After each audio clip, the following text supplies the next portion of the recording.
Hi everyone, this is Traci from It Takes a Village Pet Care and the Dog Walking Club, and I am live here tonight with my friend April Begosh of Healthy Pets NH, and she is down all the way from Concord tonight, down Route 4, in the pouring rain, just to be here. Exactly. With all her great stuff. I'm committed to teaching you guys. And tonight we're going to talk about essential oils for pets. I have all kinds of questions for you, and hopefully that our listening audience will have questions as well. Right. So give a thumbs up or say hello if you are. So thumbs up if you are listening live. Say hello if you are listening on the replay. And we envision about a 60-minute conversation tonight, including Q&A. So if you do have questions, shout them out to us. I'll be monitoring here on the laptop and asking April all the good stuff. But before we get started, April has a long list of credits to her name here that I just want to mention. So, and maybe some of you with the Dog Walking Club, if you've been with us long enough, you know that April was back with us in the winter too, talking about some of the different things that she does. But just to give you a highlight, April is an LMT and Reiki practitioner, certified canine fitness trainer, Fit Paws master trainer, and a pet tech instructor. And if you're not familiar with pet tech, that's pet first aid CPR training. And then she's also a distributor for Young Living essential oils. Right. And so that's what we're talking about this month in the Dog Walking Club. So I thought I would invite April to tell us more about it. And I mean, honestly, myself, I don't use essential oils with my pets. I don't know enough about it. Right. Yep. So I guess coming from that perspective, what can you kind of tell us overall about essential oils for pets? Okay. So, and any of you who are out there, give us a sense, like who's using essential oils, who has wanted to use essential oils, like are you comfortable, you're not comfortable with it? Because the biggest thing I think is that people are interested, and it's not that there's not enough information out there. I think it's just that there's a lot of controversy out there about using essential oils, and I hate to start the conversation with that, but I think it's important because, you know, we're an internet-based society, and what we're learning is that if you go to the internet, you're going to find things that are supporting what you want to do and things that are not supporting. And there's a lot of good information, there's a lot of misinformation. So as far as essential oils with animals, if you have heard or read that it is absolutely not safe, do not do it. I want to first say that I am not a vet. Okay, I'm not trained as a vet. And so, you know, ideally you have this conversation with your vet if you're going to decide to use essential oils on your animals or with it or around your animals even. You don't have to be using it on it, or if you're diffusing in your own home, you know, you want to have a conversation with your vet. I prefer people in whatever I talk about to at least have a conversation with them so that you can be on the same page. When I first started using essential oils with my pets, I went to my vet and I said, hey, this is what I'm doing. I want you to know that because there is a potential for misuse, improper use, you know, and it's not intentional, it's out of ignorance. Right? It's like we just don't know enough. And so I guess what I would say is that use of essential oils with animals can absolutely be safe. I've been doing it for a couple of years now with my own animals. Know many people. You can go to many places. There are a lot of vets that actually are using, they're treating things with essential oils as a veterinarian. So it can absolutely be safe, but the most important, there's three important things that we'll hit on shortly. The three most important things are the quality of the essential oils that you're using, the actual use. So are you using them appropriately, which we'll get into in a little bit more depth because that's really important. And then also, you know, of course, if you're going to start using essential oils with an animal that's already immunocompromised or has something already wrong with them, anything has the potential of setting them back. If they're immunocompromised, and we'll talk specifically why that would be important with the essential oils, then their body's already having a hard time processing things that are coming in or trying to go out. And then you're adding layers to that oftentimes is the reason why you're going to get a reaction that isn't necessarily a good reaction. The other thing is that reactions can happen, but, you know, based on the reaction, it may just be that it's because the essential oil was too strong, that it's not appropriately used. It's just that it was too strong and it wasn't diluted enough. And of course, every human that uses essential oils and every animal can potentially use essential oils. We're all going to react things differently. So something that you might love and work really well with you is something that I won't necessarily be able to do. So that is a component of using essential oils. And I think, you know, if you're going to start thinking about using essential oils with animals, it would absolutely be critical that you also learn as much as you can about using essential oils with people. because many of the same rules apply. And the essential oils are not different for people versus animals, with some exceptions that we absolutely don't use certain oils with animals. And again, it has to do with metabolism, and it has to do with the strength of the oils themselves. So that's kind of the basic rundown of using essential oils with animals. And as I said to you, and as I'm going to say to you guys, and I don't know whether you're going to bring it up quickly or not, but the one thing that I want people to understand about essential oils is that this is for humans and animals. They are not approved by the FDA. So there's no regulation of them.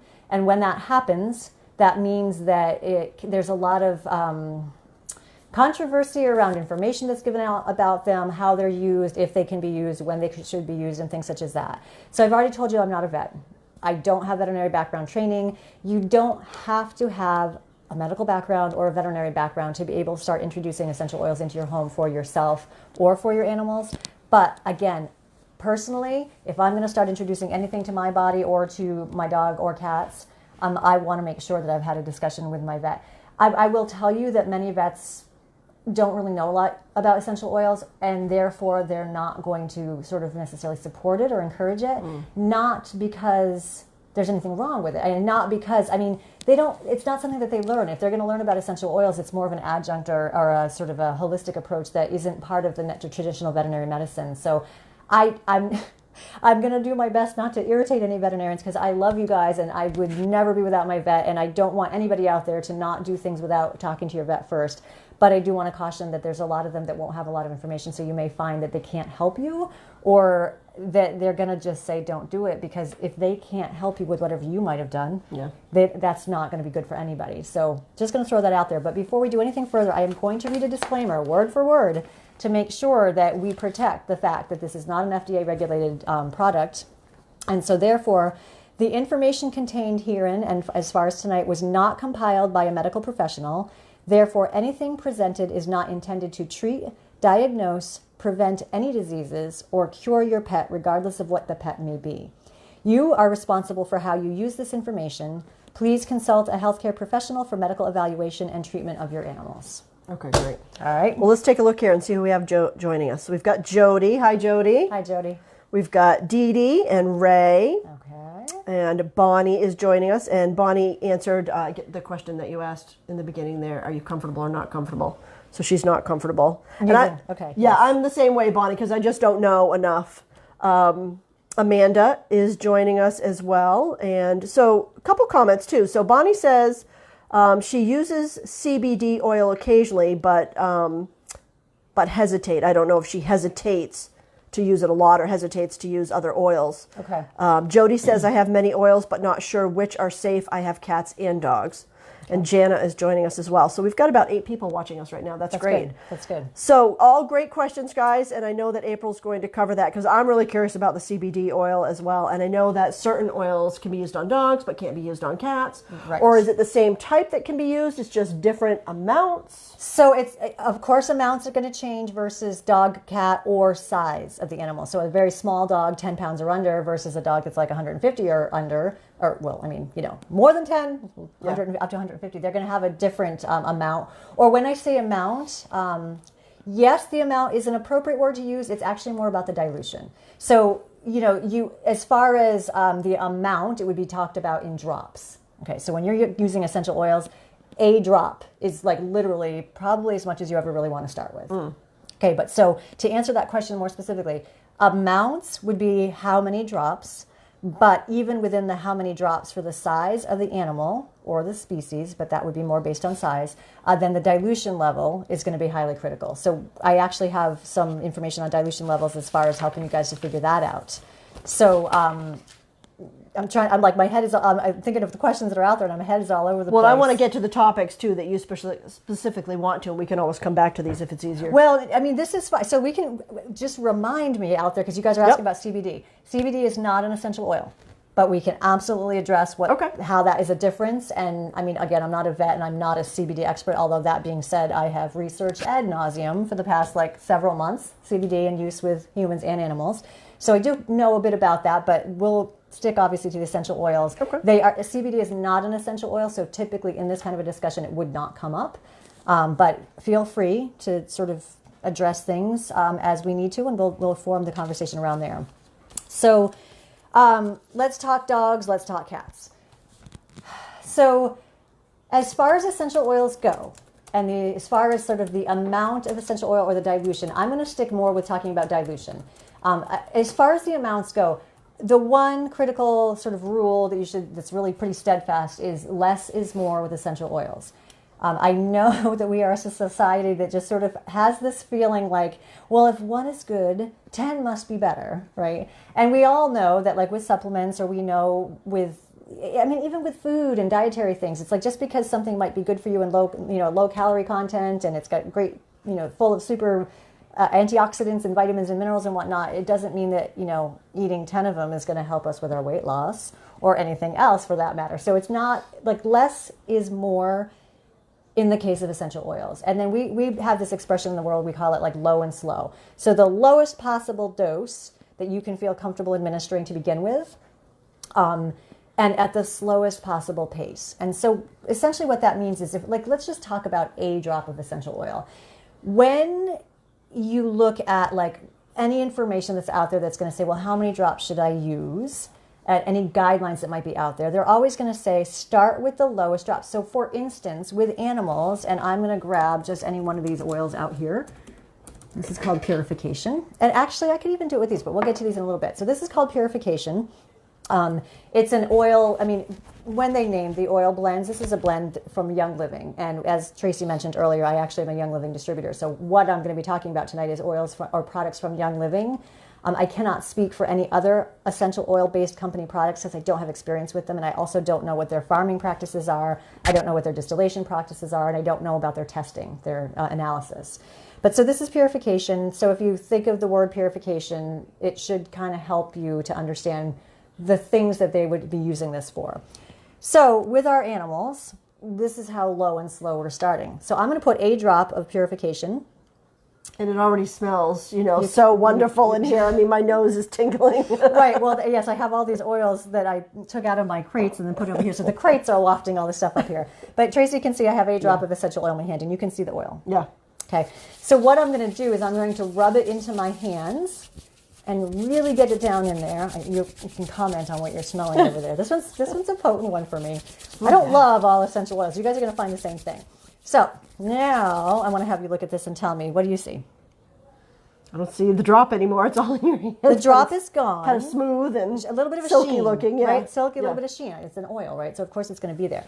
Can I borrow your body? Just your arm. So this is my dog, Traci.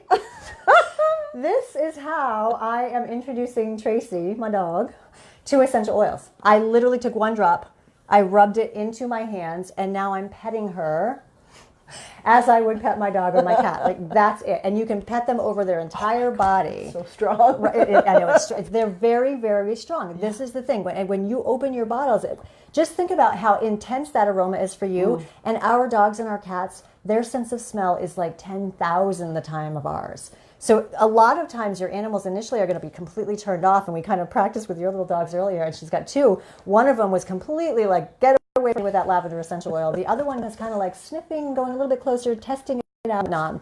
But so the point here is that I didn't apply directly to the animal a drop. I literally made it absorb into my own body, which is a form of dilution. Okay, so putting a drop in my hands, putting it all over myself and absorbing it myself diluted the actual essential oil itself, so that now I felt like I could safely start to pet my animal.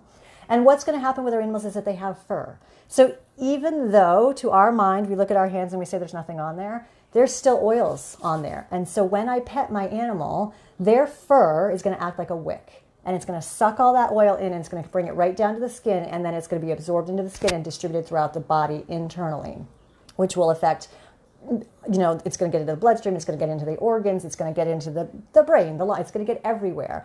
So this is like one of the safer ways from a topical standpoint that you could feel comfortable introducing this oil to your animal, because you can imagine having diluted it that much, there's not a lot there. Now, that being said, if I had a really small animal, dog or cat, or cats in general, and the oils can be used with other animals, but tonight we're going to talk about dogs and cats, because I think that's what primarily we're going to be having in our homes. Even that could be too much for them. from an aromatic standpoint, or even just from how much is actually going to end up getting into their body. So always when you're using essential oils, and it's behind me, I apologize, I have to step back here. You're going to use a carrier oil, which I won't. Carrier oil is basically just a fatty oil. Okay, so you can't see this, you can't feel it, you can't smell anything, people. Unfortunately, I'm really sorry.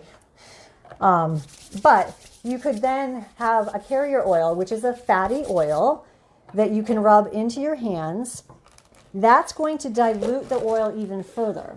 And so I had the 1 drop, I rubbed it into my hands, I used my body as a dilution method. Then I took the carrier oil and I put it on my hands and I rub it into my hands, which is diluting it even further. And so here's why. What is a carrier oil?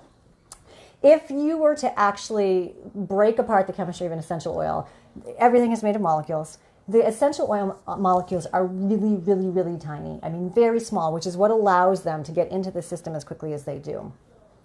Carrier oils or a fatty oil, like you could, if you have olive oil, which most of us have in our kitchen, if you have olive oil, Young Living actually has a blend that they've created of a bunch of really great oils. You can use grapeseed oil, which is a little bit thicker. You can use jojoba, which is a little bit thicker. I mean, basically any oil that is a fatty oil that we might cook with, that can become a carrier oil. So what happens is if you were to look at the two of them, if you were to look at an essential oil under a microscope and look at the molecules and you look at a fatty oil, the molecules of an essential oil are super, super teeny tiny. They can get into teeny tiny little places. The molecules of a fatty oil or a carrier oil are large. And so what happens is they get together when you rub them all together, and the little teeny tiny molecules that normally would be just slipping right into our body keep bumping into these fatty molecules, right? And they're just like scattering all over the place trying to find a way in. And so essentially it prevents too much from entering at once, and it also kind of acts like a time release. So because it's taking so long for these tiny little molecules of essential oils to get into the body, instead of having it act right away, it now has to work a little bit harder because it's bouncing through all of these fatty molecules and can't get to where it needs to until all these molecules get out of the way. Right? And so that's a way of diluting. So always, always, always for yourself or for your animals, always make sure you have some kind of a carrier oil. And if you know, olive oil is great. We tend to all have that in our kitchen. But if you're not sure and you're working with an essential oil company like Young Living, they do have, like, there's called V6. It's a blend of 6 different oils, and it's I mean, it in itself, I mean, I use it a lot of times just on my feet, just for moisturizing, you know, like when we've been walking barefoot in the summer and you get the cracked heels and whatnot. I use it just as a moisturizer. So it's really good for way more things other than just diluting your essential oils. Well, I want to make sure we get back to safety because a lot of questions that people are asking is about that. But okay. I do have a question for you in regards to the carrier oils with the different scents. Yes. Do you have like recipes that you can offer people? You know, 1 part this, 1 part that, dilute this that much? Okay. So again, let's talk about the fact that essential oils are not regulated by the FDA. And so because of that, there is a lot of restriction as to whether or not we can put recipes out there. Now, that being said, yes. Recipe with quotes, I guess. Recipe with quotes, exactly. So, for instance, from a dilution standpoint, so let's just talk dilution generically and not necessarily talking specific about oils. So if you do come across a recipe, I have 2 different charts here. They're based on whether, you know, how many drops of oils that you're using. But one of the dilution recommendations is that for an animal from 0 to 25 pounds, which they really couldn't be 0, but we know what we're saying. So from 0 to 25 pounds, it's recommended that you start off with a 75% dilution of essential oil to carrier oil to make it so that it's safer to introduce into the animal. And that's essentially 1 drop of essential oil to 3 drops of carrier oil. So from a recipe standpoint, as far as measuring, that's okay. We so that's do have helpful. that. Okay, yep, good. We do have that, and I mean it's certainly something. This particular one I could actually post at a later time if people wanted that, because this is actually made for. Actually, that'd be great. Yeah, I'm sure they certainly do that. Have value. And then that way there you'll have the whole thing that it goes from 0 to 25 pounds all the way up to 151, and it does talk about coconut oil. Virgin olive oil, we've talked about. Something we haven't gotten to yet, and we can get into more detail. This is called Animal Sense Ointment, and this is part of the Young Living animal-specific line, an animal-specific product line. And Animal Sense is actually just a salve. Like, you can see that it's really thick. Oh, yeah. Right? You guys can't see that, but she can see. It actually can be really hard to work with until it's softened with, warmed up. But Animal Sense ointment is a wonderful carrier product. It's made with oils, but it also has a blend of many essential oils that are also known to be safe to use with animals. And so you could use the Animal Sense as your base, or put the oils on and then put this on top of it, and that actually acts like a carrier oil as well. So again, like we can use the V6 that's specifically created by Young Living. You can use olive oil. You can use coconut oil. But as some of you out there are kind of like, you like to have your hand held, which I don't blame you. This would be another great thing as well, that basically, they're saying this line is created by veterinarians for Young Living. Well, I was going to say a question for you too, because Bonnie did ask if you could use coconut oil. I see that on your list. Yep. But I also noticed that you list organic for them. Do they have to be organic? Because it's the organic question, right? Okay. It's the organic question. So when we talked about essential oils in the beginning, I said there were 3 things that could make this go wrong. And one of them was the purity of the oil. So the reason that we're always going to say organic is because in any plant-based product, if the plant was grown out of organic conditions, and there was no control over the soil, there was no control over the seed, there was no control over the harvesting, or the pest, like if was there pesticides used on it and whatnot. If you don't control that, what ends up happening is that contaminants are now in the oil. They cannot strip that. No matter how much they do, there's always going to be a small amount of contaminants in the oil. And any contaminant or synthetic product is potentially going to cause problems for the user of an essential oil. And so if we're going to make our essential oils organic, then we're going to make our carrier oils organic, because if there's contaminants or synthetics in the carrier oil, how do we know? Like the essential oils, basically you're putting them together, and what caused what, right? So yeah, we want to use organic as much as possible. Okay, fantastic. Yep. So anything else you want to cover here, or can we circle around to safety of overall? I'm open, because there's so many subjects we could get hung up on, and I want to make sure we get your questions answered. So if we're talking about something and you make a note and say, hey, I wanted to know more about that, just tell Traci. Yeah, let us know, because I'm seeing all kinds of great questions here, and they're kind of all over the place. So I'm just trying to I know, let's see, Jody brings up a good question here, because you're talking about them on your skin and then petting your dog or your cat, but what about diffusing oils in the home? So I know that Ray likes to diffuse them at night when we're sleeping, but then also I know you have sprays, or there's different sprays you can use for anxious dogs and just all kinds of... Exactly. So I had talked about this as a topical application. I said, you're literally going to 1 drop, rub it together, pet your animal, or then we're going to use a carrier oil and pet your animal as well. So the other, second best way, so in other words, when using essential oils with animals, most people that have experience with it will tell you that the safest way to introduce it is through diffusing. Okay. Right, so using a diffuser, a aromatherapy diffuser, and including the essential oils in it. Because that actually is a major dilution. Because I don't know what he has for a diffuser, but most diffusers are going to take, like mine takes 3/4 of a cup of water. Yeah. Right? And then you're putting a drop to start with, right? And so that's like a massive diffusion, right? Because you have all that water with this tiny little bit of oil. And again, I don't mean to make it sound like that tiny little bit of oil is not powerful, because it is. So that's why we're going to start with just the one. And it sort of depends on what you're trying to accomplish. And the reason I say that is because, I never diffuse a single oil. I mean, this morning I had a diffuser blend going on that had probably 7 oils in it. Oh my goodness. Because of what I was trying to do. Okay. Right? But here's the thing, especially for your cats, because they're way more discerning of scents. If you're going to diffuse and you're going to start, this is like the first time, and you're going to do it with your animals, you need to give them an out. Do not put that diffuser in a small enclosed space, and do not shut the door if your animal's in there. They have to be able to choose to walk away on their own. It's a rare thing that an animal is going to continue to put themselves sort of in harm's way, right? So if they're smelling something that they don't particularly like, they're smart, they know why. If it's agitating them, if you see them starting to sneeze, or if you see any other kind of calming signals, which is like yawning or licking their lips or those kinds of things, and they're not actually getting up and walking away on their own, shut the diffuser off, open windows, or move the diffuser. If the animal refuses to move the diffuser, and just don't continue to use it while they're experiencing those reactions. Because if you don't give them the opportunity to get up and walk away, you may be putting them in a situation where they're going to start to absorb some of those oils, and it's going to be too much for them to begin with. And that's a lot of the reason why if animals at first are going to appear to have a negative or adverse reaction. I don't want to say adverse reaction. They're going to not like the oils. They're literally going to turn their nose up at it. Well, it's interesting you say that, because we shut our door at night and we diffuse. In the bedroom. The dogs don't sneeze. They don't move I'm around guessing and- you have a pretty large bedroom. I mean, you've seen my house. It's pretty I was small. just gonna say, okay, let's rewind. But they're not having any of those signs. No, they're not. And how long have you been diffusing? Well, I was trying to think because maybe we've only been diffusing since spring when we've had the windows open. So when we close the windows in the winter, right? we So might want to not diffuse in the bedroom or open the or the door leave open. the door open. Okay, Right, yeah, and give them an out. They need to that's have a an good. out. Yeah, I wouldn't have thought of that. Yeah, they need to have an out. They will make the right choice. Well, yeah, and like you said when you were introducing it to my Yes. dogs, yeah, Gilly didn't really like it, but Dakota Gilly seemed was like, interested. I'm out of here. And if you know her dogs at all, it made perfect sense because the one that's a little high anxiety, we were trying it with Lavender, and she was sort of like, okay, maybe I'll smell that. Maybe I'll just stay here and test this out. Whereas Gilly, who's like, all the confidence in the world, is Right. like, yeah, I'm good. I don't need Yeah, that. it's Get so away from interesting. me. Huh. Okay. Right, and that's sort of a premise that is around with veterinarians that use essential oils with animals. They have sort of discovered this concept, which is called zoopharmacognosis, big long word.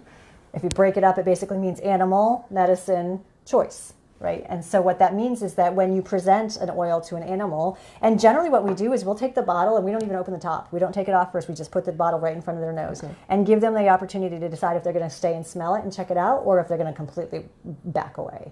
Right, and so that's zoopharmacognosis. Is the concept basically says that animals instinctively know what they need, and therefore, if something that they smell that is a therapeutic-based product, if they decide to stay around with that, it's because they just instinctively know that that's something that can support their system in whatever way. If they just completely get away from it, then they either don't need it or it's just something that really they just don't have.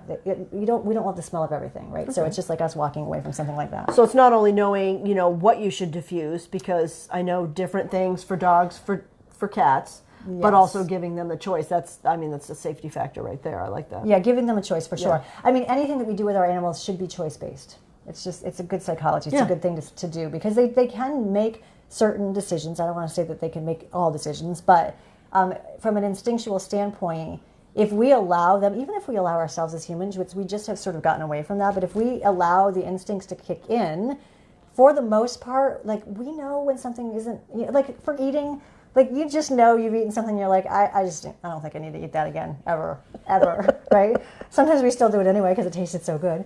But animals do have a sense. It's just like when they go out and I know this is controversial as well because why do they do it? But I think we've all seen our dogs go outside and have a little salad bar.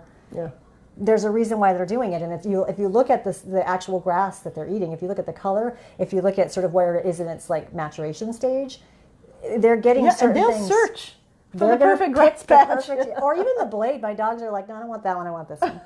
Right? And I'm like, okay, I'm going to trust you. So they're picking their perfect aromatherapy scent. They are their own doctors. Well, what other kinds of really key safety features should we be aware of? I mean, I know you can find lists online of what's good for cats, what's good for dogs, what should you not cross over. Right. Yeah, and I think that I like to shy away from using the word good or bad because, and I don't mean that's a good. Hey, you're educating me. This is why we're doing this. I only say that because I think there's a sort of perceived thought process that happens around good or bad, and every animal is different. So just because I might say to you, oh, this is fine to use around cats, your cat it may not be fine around, right? So it's okay for a cat in general, but then the cat needs to decide. So I guess what would be important for you guys to know is that the reason that there is such a controversy around cats with essential oils is because when you think about what an animal, in particular cats or dogs, would choose to eat in the wild, like if we were to look at them and I know they're domesticated, again, this is another controversial subject, but what they would choose to eat as a species, what their species-specific diet would be, cats are through and through true carnivores. Okay, there's weird ones out there, but for the most part, your dog is going to grab carrots and broccoli and green beans. Your cat will not, right? Although my cat does like green beans, it's very strange. However, so when you think of their biological makeup and what their species-specific diets would be, cats are carnivores. So why that is important is that their metabolism is designed to process protein and meats. It is not designed to process and break down plant materials. So cats actually lack an enzyme in their liver that allows them to successfully break down plant-based material. So that would make one think that you should never use essential oils with cats. And it's not necessarily a bad thought process to have if you really don't know what you're talking about. But all that means, like, I don't know where you guys are all coming from, but like you know how there's certain human medications and they say you have to sort of be careful and avoid certain foods with those medications because there's counter effects. So like in particular grapefruit, if you've ever heard of grapefruit, and they say don't use it with certain medications because the way the grapefruit is metabolized by the body, it uses the same enzymes that the medication would be wanting to use. And so what happens is, because the grapefruit is pulling those enzymes away from actually breaking down the medications, there's a larger concentration of that medication in the body, which can cause some adverse effects. So that's a similar concept with the cat processing the plant-based enzymes that would be found in an essential oil. They lack the enzyme that actually processes plant materials. And so therefore, while they can break it down, they can't break it down as efficiently or as much or as well as they should be able to, therefore leaving constituents of that oil in the body long term, and it can develop to a point of becoming more of a toxic response rather than a health promoting response. So that's your bigger thing. Well, and I want to get back to these comments, but that led, what you just said leads me to a question that I had in regards to being too toxic. I mean, obviously pets could potentially overdose on oils, or on the scents, the fragrances, the absorption into the skin, but then what would you advise? Is that a poison control hotline call? So, ideally, you catch it before that happens. Right. Ideally. Yeah. But if it's an acute, like I don't know, somehow they got into the oil and it's all over them, or they managed to ingest some of it, then yes, that would be a poison control hotline call, because they'll be trained. They'll be trained in that information. They'll know how to help you, what to tell you to do, kind of thing. So absolutely keep that number on hand. Okay. All right. So we've got all kinds of great comments here. Let's see. So Beatrice agreed, leave the door open. If the animal does not like it, we'll leave the area. Absolutely. Yep. Okay. Bonnie, we will get back to your question because that is a great one about anxiety. Just want to make sure I'm getting everybody's diffusing oils in the homes. We talked about that. Thanks, Jody. And let's see. Question, open concept home. Okay, Jody says she has an open concept home, so that's really helpful. Yep. Ray says we've been diffusing for over a year and use pet-friendly only oils, but we've been doing it in a closed room. Yeah. And I have noticed that Dakota will get up in the middle of the night and move around. Not all the time, but I just thought that maybe she was too hot and she was trying to find a better position under the fan. But I mean, it's entirely possible that that's all that's going on. Never even thought of that. Right, but I think that if they really needed to get out, they'd probably be scratching at the door and saying, let me out. Oh, it would be that severe. Now, I'm not saying that you shouldn't give them an out regardless. Like, in other words, I think they always need an out. But, I mean, if an animal was that uncomfortable with something, they would be actively trying to get out. Okay, well, that's good to know, because the reason we close the door is so the cats don't come in and wake us up in the middle of the night. So sometimes what happens, I don't know what people are thinking, but sometimes what happens, and we all have these moments, it's like, oh, the best place for me to put my diffuser is on top of the dog crate. Okay, but now your dog is in the crate and can't get away, right? I can't imagine. Right, or people have put their bird cages on top of the microwave. It was a good place for it, seemed like it at the time. But there's ramifications to the places that we put our animals around all of our stuff. And actually, it's interesting you say that, because we have a lot of clients who use aromatherapy in their homes when the dog is in the crate because they think it will relax the dog more. And I didn't even... It can relax the dog, and as long as it's not sitting on top of the crate, if it's across the room... Yeah. Well, I mean... Yes, needs an escape if that's a small enclosed space that they're crated into. But let's say that you had them crated in this kitchen. Kitchen. This is not a huge kitchen, open enough. But it's open enough that if you had the diffuser over there and the crate was over here, there shouldn't be a problem unless you put 20 drops of oil in that diffuser. Well, that's just so that we can be educated, so that we can educate our clients, so they can make a decision and just know. Yep, absolutely. Okay. Absolutely. Let's see. Christy, I came home with a blend called Past Tense on, and my dog did not like it at all. Right. Okay, so you found out, so you gave your dog an out there. That's great. Yeah. Beatrice says there are certain oils that cats cannot metabolize. Yep, absolutely. Yep. Excuse me. Okay, so that covers most of the comments. Otherwise, other than Bonnie wants to talk about recommended oils for anxiety, and we do want to get back to CBD at some point, maybe towards the end. Right.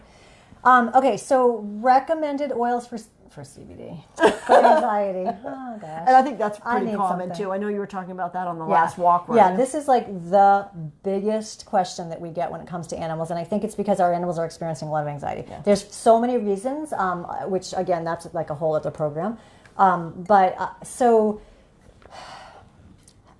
how I will answer this is based on studies of the essential oils and their properties and their chemical constituents. So if you remember in my disclaimer, we were not going to talk about treating or diagnosing or prescribing or curing.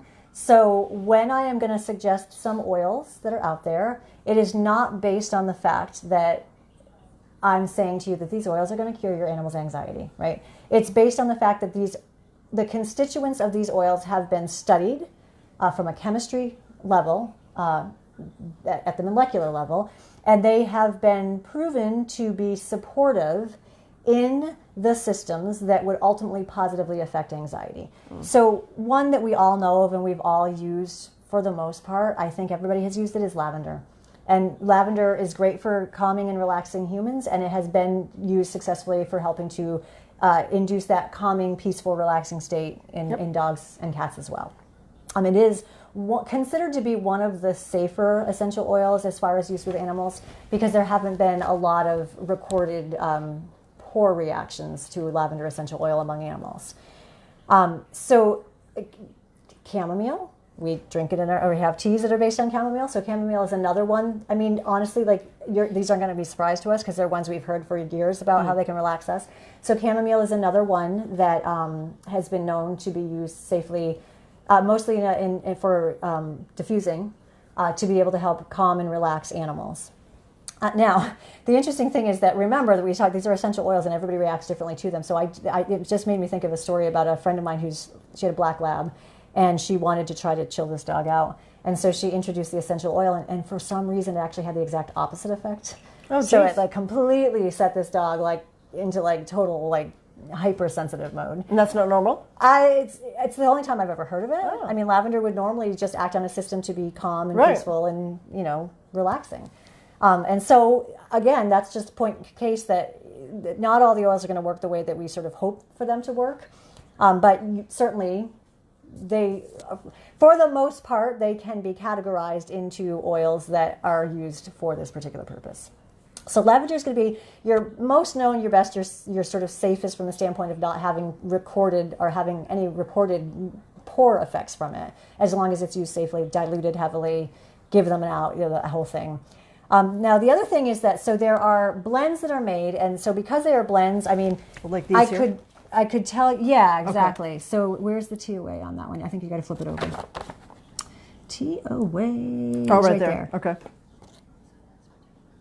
Okay, so this one isn't necessarily saying, so it's not necessarily telling you the information pamphlets that we have that I've given her and that I have in front of me. There's a blend created by Young Living for their Animal Sense line. It's called TOA, and it is created specifically to support those behaviors or emotions that would bring about fear, anxiety, like sense of fear. It's like a sense of abandonment. A lot of times, Gilly is demonstrating in the back. We're having somebody demonstrate. Well, that's probably for an entirely different reason. But so there are blends that are made out there, and this one, like I said, has the Animal Sense line, by the way, from Young Living, was created specifically for consumers to feel comfortable using essential oils and essential oil-based products around their animals. They are already diluted now. Just because I said that does not mean that you would necessarily use these straight. There was a blend that I was using with my animals the other day, and it's just a really, really strong scent for me. And so because of it, I'm just like, I'm going to dilute it before I use it with my animals, because it's still going to have the same benefit. It's just that it doesn't have to be used at that intensity.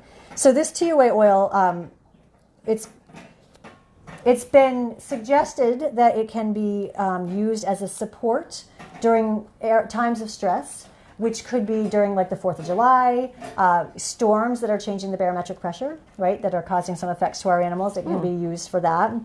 Animals that do have anxieties because of, coming from a rescue situation and now in a brand new home, and that brand new environment can be really, scary to an animal. And so a situation that would bring about fear or anxiety or, like I said earlier, like sort of abandonment, those kinds of issues can be supported by lavender itself and those oils, and I don't know whether I can. You actually see so that? teeny tiny. I can't and even it's see it with my written in glasses. white. We're getting old. No, you shouldn't write in white. So it's right. not us. We are not getting old. And so I will just give you an idea of some of the stuff that's in here, whatever I can see. So this one has tangerine, lavender, chamomile, German chamomile in particular. Frankincense is a wonderful oil. By the way, it's another one of those safe ones, considered safe, mostly safe for animals. Frankincense would be another one for anxiety. But frankincense, for an anxiety, it isn't necessarily targeted specifically for anxiety, but what frankincense does, or has been known to do and support, is a meditative state. So bringing about more of a state of internal or introspective energy. Some, because of, I think many of us know that it's been associated with the Bible, if that's sort of what you know for history, for spiritual type things. So a lot of people will use it during times of prayer. They'll have it going when they're in prayer to just sort of open their energy stream up to being able to receive sort of a higher energy, a spiritual energy, a meditative energy. So frankincense is another really good, and that's part of this blend in here. One of them that's going to sound a little strange to you guys is that sometimes, so there's another one called valerian. That's actually, for humans, it's implicated quite a bit in helping to induce a state of sleep. So that would be good for relaxation. There's a whole other slew of the other ones here, but I don't want to hang up on all of them. But so you know, there's a lot that you could look into. Resources are out there. So one of the things that I would suggest is that when you're asking a specific question, like essential oils for anxiety, for me, because I trust the Young Living product, what I will do is go online into a search engine and I will just put down Young Living essential oils for, and then plug in whatever it is that you're looking for. Okay. And there will be Young Living specific, but there'll be all sorts of other sites as well that are not company specific. They're just research specific, that will give you some of those answers as well. And then to answer a question that you had like a few minutes back, in addition, they will then provide DIY recipes. Well, that's what I was wondering, because I'm looking at these here, and this to me is kind of like a recipe in order how to use it right. Yes. And I know that you gave out these wonderful handouts at the last dog walking club. Yeah. But for anybody who wasn't on the outing, do you have PDFs of these, or can they get them on your website or on the Young Living website? They are actually sold by a company called Life Sciences Publishing. Okay. And there is not a PDF that I am aware of, and it would be a copyright infringement to scan it and send it. Yeah. So, unfortunately, no. However, that being said, it doesn't mean I can't share the information. So any of you who have not currently signed up or joined the Animals and Essential Oils group that I have, which we can maybe put the link up to, yep. I can put a post of these and address them specifically. And I have done some DIY recipes as well in that group. So, you know, you can check it here and there. There's some DIY recipes for everything. I haven't done a lot of DIYs yet because it was starting off more informational, but we've kind of gotten to a place with the group where a lot of the information's been gotten out. Some of you who would be new, you can just flip back in the post to look at some of that informational stuff, and now we can start talking more product-specific, recipe-specific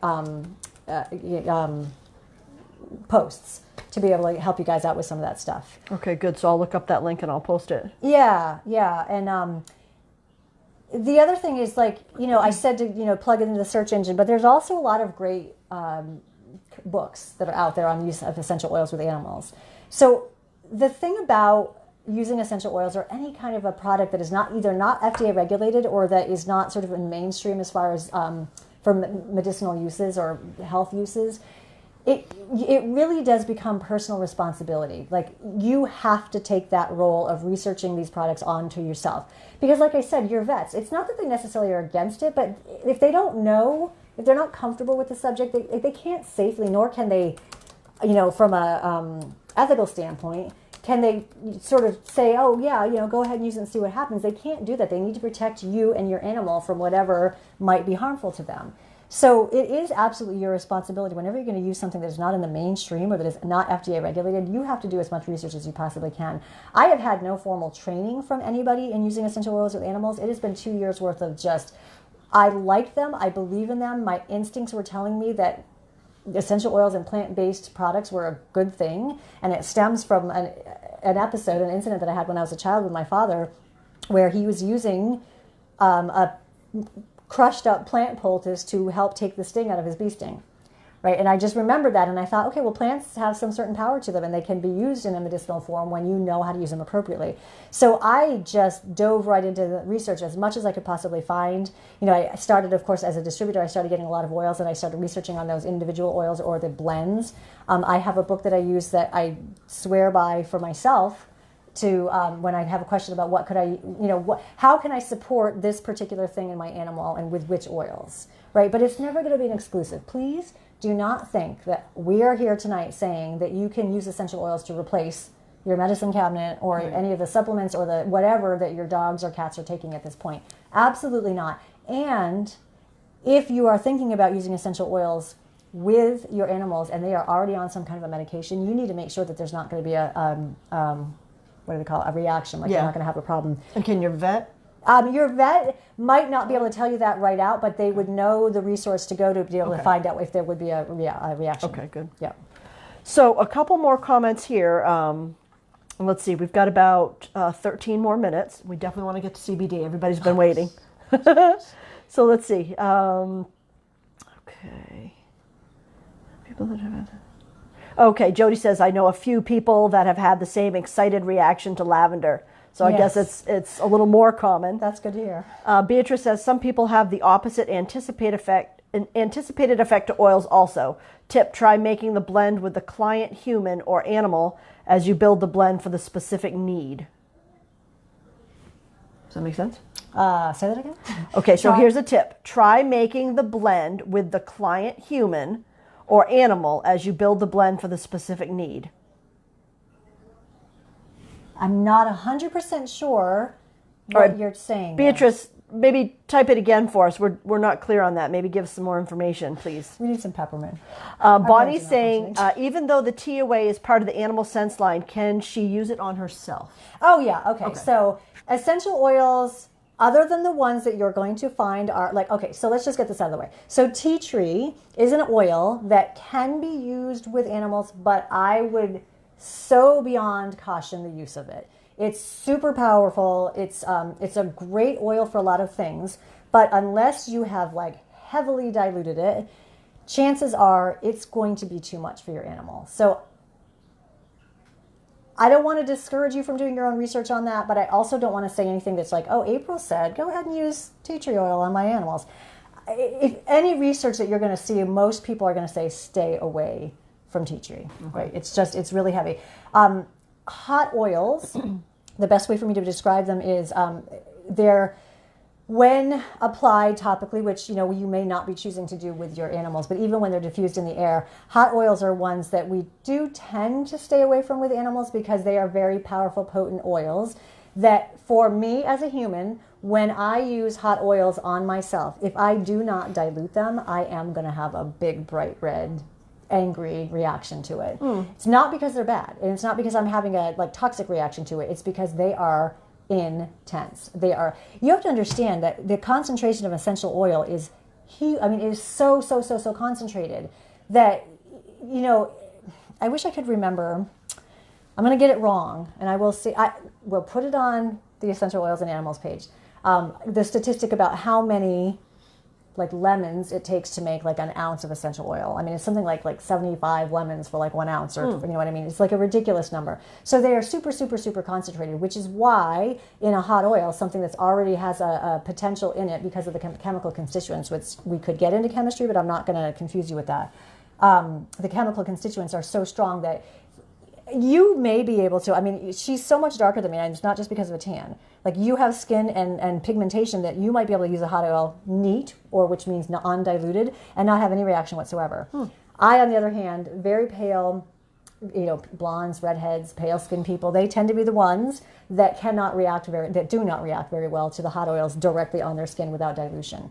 So this is a trial and error, and that sounds bad because you're like, oh my God, what if the error is a really bad error? If you are going low and slow, it's not going to be a really bad error, but it's definitely going to be trial and error as to does lavender calm them down or does it hype them up? Yeah. Can you use an oil on them I wouldn't ever recommend doing it non-diluted, but can you use even a diluted on them without having them have a reaction to it? I mean, our systems, our metabolisms, our oils, everything is just so very different. So we're all going to react differently. So again, it comes down to researching and then safely trial and error and see what works best for you and your animal. Okay, that makes sense. Okay, so Beatrice gave us more information here. So she says you need to use pure essential oils that are only three.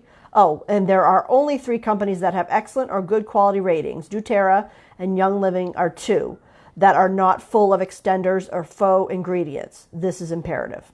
Yes. Okay, so don't buy them at Walmart. No, oh my God. Please do not buy them at Walmart. Probably even not Amazon. No, not Amazon. Thank you, And here's Beatrice, the for thing. that. Yeah, Beatrice, I mean, she's like, thank you, Beatrice. Yes, I agree totally that there are 2 that I feel comfortable saying to people, you know, I'm not, like I said, I know Young Living. It's not that I haven't researched some of the other ones, but there are only 2 that I feel like, and she mentioned them, that I feel like, okay, they've done their research as a company, but still do your research as a consumer to decide which company sort of best aligns with you. Yeah. And you can get side-by-side comparisons of like, I think 12 to 15 essential oil companies that are out there with a whole listing of parameters that they should be able to meet. And if they don't meet it, don't buy them. And the other thing is, unfortunately, I have to say this is a situation where you get what you pay for. So you can argue about paying $35 or more for a 15 milliliter bottle of lavender. You can argue if you want to, because you say you can go to Walmart and get it for $4.99. But you're also going to get contaminants, and you're going to get synthetics, and you're probably going to get sick. Yeah, good advice. Good advice. All right, well, we've got 8 minutes left, so let's do CBD oil justice. All right, so what can you tell us? What are people asking? Because, like as I said, CBD is not an essential oil, so technically it's not in a essential oil. But it's an oil, right? It is an oil. Okay. Yes. So Lori says, any advice on CBD oil? As far as what? Like, is it safe? Yeah, Lori, if you have any more questions in regards to that, let us know. Otherwise, we'll speak generically. And by the way, CBD oil is one that you can absolutely have a conversation with your vet about. It is so out there. It is so popular. It is like the thing to do right now. Your vet is going to be able to answer questions. Okay. So I'm not your vet. I'm not a vet. I will generically answer things for you in the sense of like, you know, is it safe? There's no reason for it not to be safe. I think the question about CBD and whether or not it is safe is going to be based on whether there is THC present. So when you are researching a CBD product, what you want to look at is to see if it's a full spectrum or a broad spectrum CBD oil, if it contains THC. So a full spectrum is going to contain at least 0.3% THC. An isolate is not going to have any THC. So when there are articles or controversy or whatever around the safety of CBD within animals, it's more based on, at least this is my research, okay, and I'm not an expert, but it's more based on whether or not there is the presence of THC. And then if there is consistent use, like daily use of the CBD, whatever it may be, because technically speaking, it's not supposed to be taken internally. That's just state laws. And every state differs. But if it's used and it has THC in it, you know, obviously if we're inhaling it or if we're putting it on our skin, we don't have to take it in orally to still have that THC getting into the system. And the THC is the what do they call it? The hallucinogenic property that causes marijuana to do the thing that it does, right? So it's the question about the level of THC and then how much THC ultimately has a cumulative development in the system from a consistent use of a CBD product in an animal. And that, from what I have been able to research, that is the question that causes it, like, is it safe or is it not safe? It's because THC can cause some not so good effects to people and dogs in large quantities maintained in the tissues for longer periods of time. Right.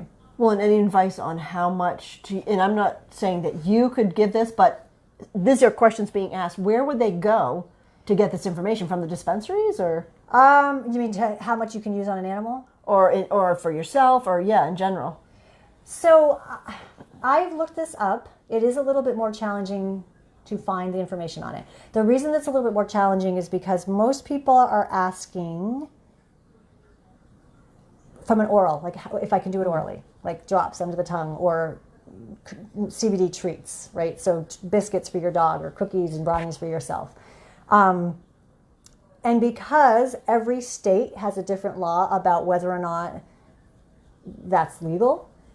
There's not a lot of specific information that's going to give you dosaging because, I mean, basically what's going to happen is that we here in New Hampshire, we're not allowed to do it. I mean, companies are not allowed to offer it as an oral. And I say that, which is, I hate, I mean, this is such a subject that's like, there's, we have all these CBD stores popping up, and you're going to go in there, and many of them are going to tell you, go ahead and put it under your tongue.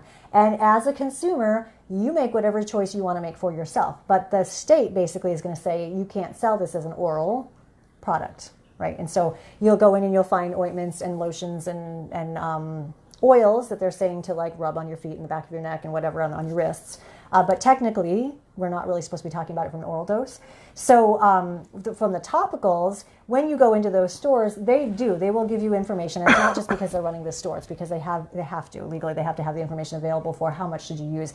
And so like I have some CBD ointment. Is it? Yeah, I guess it's a lotion. It's not an ointment. It's not very thick.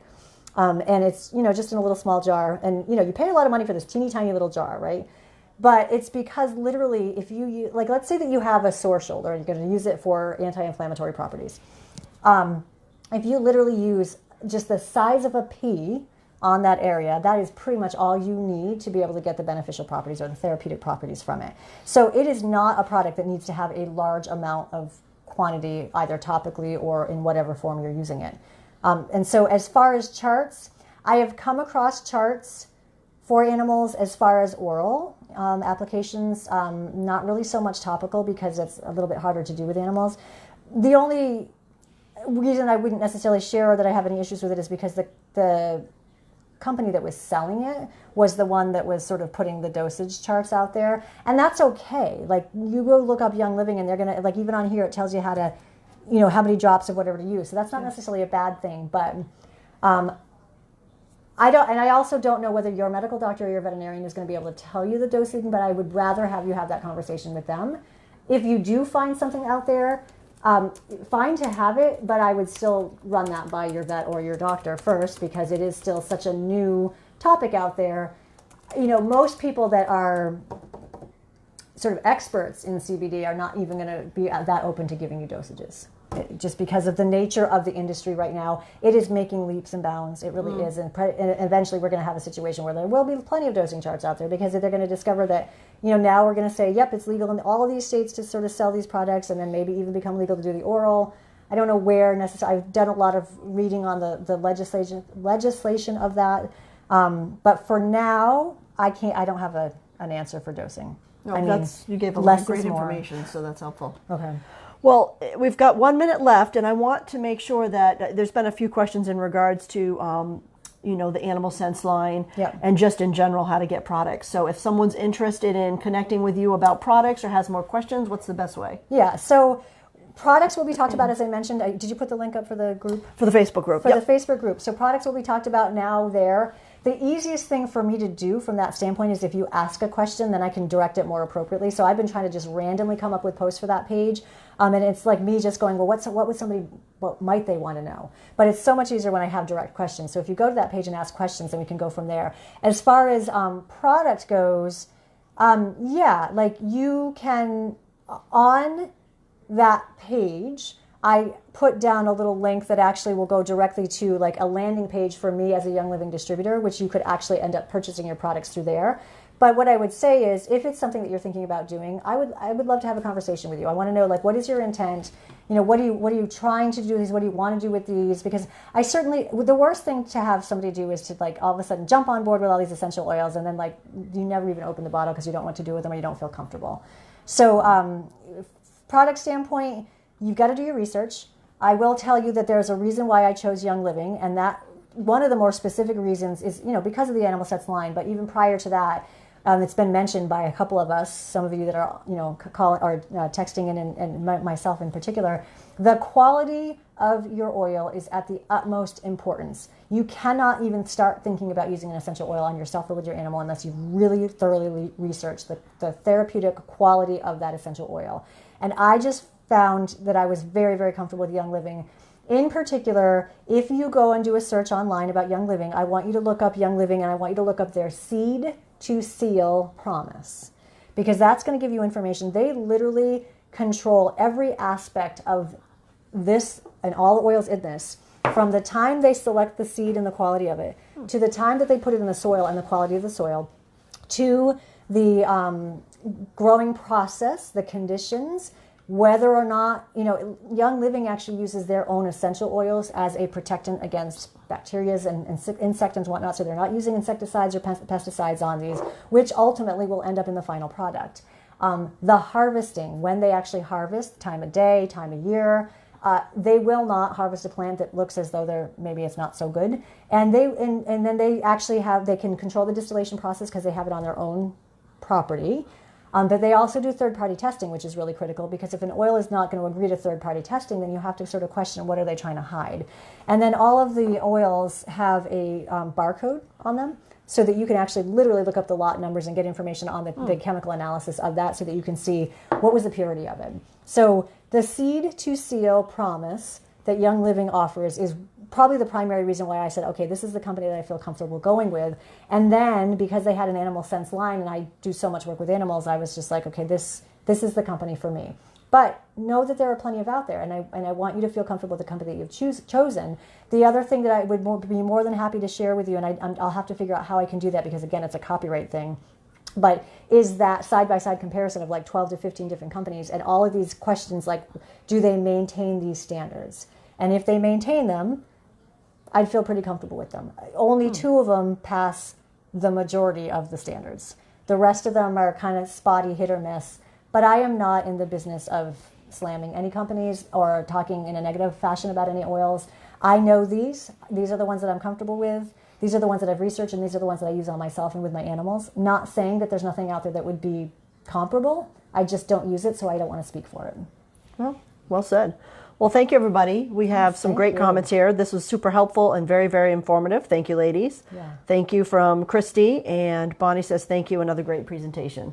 So glad you guys enjoyed it. I did too. I learned a lot, as I always do when I do a webinar with you. Yes. If you guys have any additional questions, feel free to list them here. April and I will both be monitoring. But even better yet, hop on over to her Facebook page. I put the link in there and ask the questions there. And be patient, because if you've got a whole bunch of questions, it's going to take me time to get to them. But I will. I'll write them all down and I'll answer them. And if we have enough questions too, will you come back and absolutely. do another webinar? As you can tell, like we literally just scratched the surface. Yeah. I mean, we could have a class on dilution alone, right? And then we could have a whole class on the quality and I mean, I will come back as many times as it takes for you guys to feel comfortable with this. We all have to learn together. I mean, like I said, I had no formal training, and to some that's a turnoff, and to some they're like, you know what? I think that's life. Like, we learn from living. Well, I like the idea you said about CBD brownies. I'm thinking we could do a cooking show. Okay. But it's not legal in this state, so I did not say that. All right, in Maine, we'll go do a cooking show. It's not just the CBD from an oral consumption. It's not. Maine is a recreational use of marijuana. Oh, okay. CBD is not marijuana. I don't even know this stuff. Yeah, they're 2 totally entirely different animals. So do research on CBD. They're not marijuana. Perfect. They come from the same plant, but they are completely different. Perfect. Well, thank you again. I You appreciate are your welcome. time. You are And thank welcome. you, everybody, for listening in. Have a good night. Yes, thank you so much. Oh, I'm actually going to leave this video.